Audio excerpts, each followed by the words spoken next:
Hello guys, రీసెంట్గా ఒక cinema చూశాను, ఆడు జీవితం ద గోట్ లైఫ్.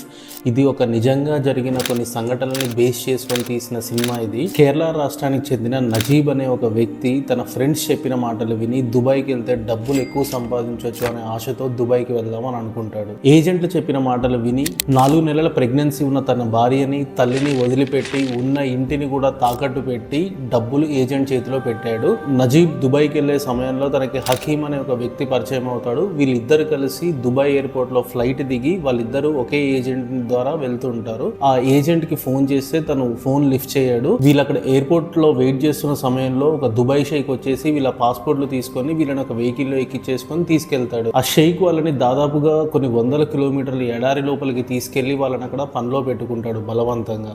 వీళ్ళు వచ్చిందేమో ఆఫీస్ హెల్పర్స్ గా పని ఉంటుందేమో అని, కానీ ఆ షేక్ మాత్రం వీళ్ళని తీసుకెళ్లి ఒక ఎడారిలో గొర్రెలు ఒంటెలు ఉన్న ప్రదేశంలో వదిలిపెట్టేసి అవి కాపలా కాయడానికి వీళ్ళని వాడుకుంటాడు. అక్కడికి వెళ్ళాక వీళ్ళకి ఎంత దుర్భరమైన పరిస్థితి ఉంటుందంటే కనీసం తినడానికి తిండి, తాగడానికి నీళ్లు, కడుక్కోవడానికి నీళ్లు, స్నానం చేయడానికి నీళ్లు కూడా కరువు అయ్యే ప్రాంతం అది. ఆల్మోస్ట్ వాళ్ళ ఎండ తీవ్రత చూస్తే 45 డిగ్రీల నుంచి 60 డిగ్రీల ఎండలో వాళ్ళు పనిచేయాలి. కనీసం వాళ్ళు పడుకోవడానికి ఒక మంచి ప్లేస్ కూడా ఉండదు, బయటనే పడుకోవాలి. ఇసుక తుఫాన్లు ఇలాంటి దారిద్రమైన పరిస్థితుల్లో వాళ్ళు బతుకుతూ ఉంటారు. ఆల్మోస్ట్ ఒక 4 సంవత్సరాలు ఇలా వాళ్ళు బ్రతికి అక్కడి నుంచి వాళ్ళు తప్పించుకొని ఎలా వస్తారు అనేదే ఈ సినిమా యొక్క main intention. First of all ఈ సినిమాలో హీరోగా యాక్ట్ చేసిన పృథ్వీరాజ్ గారికి నిజంగా హ్యాట్స్ ఆఫ్ అనే చెప్పుకోవచ్చు. అతని ట్రాన్స్ఫర్మేషన్ కానీ అతని యాక్టింగ్ కానీ లిటరలీ తను యాక్ట్ చేయలేదు, జీవించారు. అంత బాగా ఉంది తన రోల్ అయితే.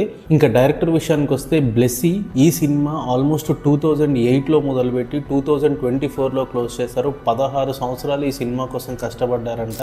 ఈ సినిమా ప్రొడక్షన్ కానీ, సినిమాటోగ్రఫీ కానీ, మ్యూజిక్ కానీ ఆల్మోస్ట్ అన్ని డైమెన్షన్స్లో సినిమా మాత్రం చాలా చాలా బాగా తీశారు. ఈ సినిమా కనుక మీకు టైం దొరికితే ఖచ్చితంగా చూడండి. ఇదంతా విని మీరు మూవీ రివ్యూ చెప్తున్నానేమో అనుకుంటున్నారు, కానీ నేను మూవీ రివ్యూ గురించి మాట్లాడడానికి రాలేదు. ఈ సినిమా చూశాక ఆ రోజు సాయంత్రం నేను కొన్ని సోషల్ మీడియాలో వైరల్ అయిన వీడియోస్ చూశాను. నేను చచ్చిపోయినా కూడా అడిగేవాడు లేదు సార్. ఈడ నా పరిస్థితి ఇట్లుండాది. నాకు దయచేసి ఎవరైనా సాయం చేయండి సార్. ఈ ఎడారి నుంచి నన్ను బయట వేసేయండి, ఇంటికి వచ్చేస్తాను. ఈడున్నానంటే చచ్చిపోతాను సార్, ఇంక 2 రోజులు ఉంటే చచ్చిపోతాను. లిటరలీ శివ అనే ఒక వ్యక్తి కువైట్ లో తన వీడియోస్ సోషల్ మీడియాలో పెట్టాడు, అవి వైరల్ అయిపోయాయి. ఏదైతే సినిమాలో ఉందో అదే విధంగా శివ కూడా అలాంటి దుర్భరమైన పరిస్థితి బ్రతుకుతున్నాడు. ఆ వీడియోస్ వైరల్ అయ్యి తన రాయలసీమ చెందిన వ్యక్తి నారా లోకేష్ గారు ఆ విషయం మీద స్పందించి తన ఇండియన్ ఎంబసీతో మాట్లాడి శివ అనే వ్యక్తిని ఇండియాకి తీసుకురావడం జరిగింది. మనం చూసింది శివ మాత్రమే, కానీ అలాంటి పరిస్థితుల్లో ఇంకా చాలా మంది సౌదీ, దుబాయ్, కువైట్లో ఇలాంటి పరిస్థితులే అనుభవించుకుంటూ ఇంకా చాలా మంది బతుకుతున్నారు. అట్లీస్ట్ ఈ శివ ఒక ఫోన్ ద్వారా తన పరిస్థితులని సోషల్ మీడియాలో పెట్టాడు. అలా ఫోన్ ఆపరేట్ చేయడం రాకుండా ఫోన్ లేని వాళ్ళు చాలా మంది ఇలాంటి పరిస్థితుల్లో అనుభవిస్తున్నారు. శివ ఇండియాకి వచ్చినాక శివతో చాలా మంది ఇంటర్వ్యూ తీసుకున్నారు. ఇంటర్వ్యూస్ అన్నిట్లో మెయిన్ పాయింట్ ఏంటంటే ఏజెంట్స్. ఈ ఏజెంట్స్ ని నమ్మి మోసపోయి చాలా మంది ఈ గల్ఫ్ కంట్రీస్కి వెళ్ళి చాలా బాధలు పడుతున్నారు. దయచేసి మీరు కనుక గల్ఫ్ కంట్రీస్కి వెళ్దాం అనుకుంటే ఏజెంట్స్ గురించి ఫస్ట్ ఆఫ్ ఆల్ తెలుసుకోండి. ఆ ఏజెంట్స్ ద్వారా వెళ్ళిన వ్యక్తులను ఒకసారి సంప్రదించండి. మీ బంధువులు కనుక ఇన్ కేసు దుబాయ్లో, కువైట్లో, సౌదీ కంట్రీస్లో ఉంటే మాత్రం ఖచ్చితంగా ఒకసారి వాళ్ళని ఎంక్వైరీ చేయండి. మీరు వెళ్తున్న హౌస్ ఓనర్ ఎలాంటి వాడు, వెళ్ళినాక అక్కడ మీకున్న పరిస్థితులు ఏంటి, మీ అకామిడేషన్ ఏంటి, వీటన్నిటి గురించి తెలుసుకుని వెళ్ళడం అనేది చాలా చాలా ఇంపార్టెంట్. దుబాయ్కి వెళ్ళి లక్షల్లో సంపాదిస్తారు అని చెప్పేసి చాలా మంది ఆశలతో వెళ్తుంటారు, కానీ అది మాత్రం చాలా తప్పండి. మన ఇండియాలో యూపీ, బీహార్, కేరళ, వెస్ట్ బెంగాల్, ఆంధ్రప్రదేశ్, తమిళనాడు రాష్ట్రాల నుంచి దాదాపుగా 1,80,00,000 మంది అక్కడ పనిచేస్తున్నారంట. దుబాయ్కి వెళ్తే ఆల్మోస్ట్ యాజ్ ఎ హెల్పర్స్ కానీ, పెయింటర్స్ కానీ, కన్స్ట్రక్షన్ వర్కర్స్ కానీ, ఇలా గొర్రెలు వంటల కాపరిగా, డ్రైవర్స్ గా ఇలా చాలా మంది వెళ్తుంటారు. వాళ్ళందరి జీతాలు మన ఇండియన్ కరెన్సీలో చూస్తే 25 నుంచి 35 వేలు లోపలే ఉంటుంది. లక్షలు ఎవరు సంపాదించారు. ఉంటారు. మనం ఏదో ఒక అపోహతో వెళ్తుంటాము, అక్కడికి వెళ్ళి ఏదో సంపాదిస్తాము, ఏదో కోటలు కడుతున్నారు అని. అది మాత్రం నమ్మి దయచేసి మీరు అక్కడికి వెళ్ళకండి.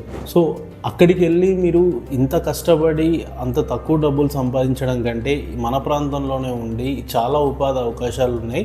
వాటిని కనుక మీరు కరెక్ట్గా వినియోగించుకోగలిగితే మీరు ఇక్కడే కుటుంబంతో 3 పూట్ల తినుకుంటూ వాళ్ళని చూసుకుంటూ ఇక్కడే ప్రశాంతంగా బ్రతకొచ్చు.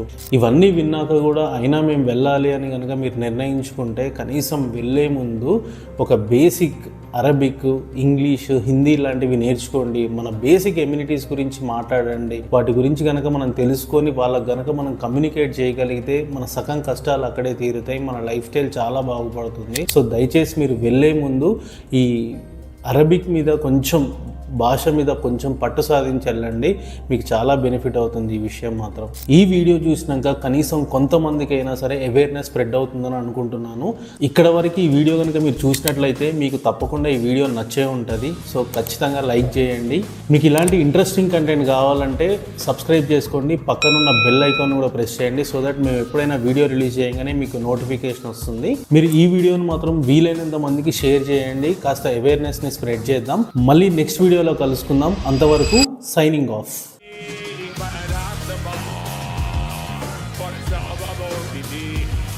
But I had the bar, but all I put it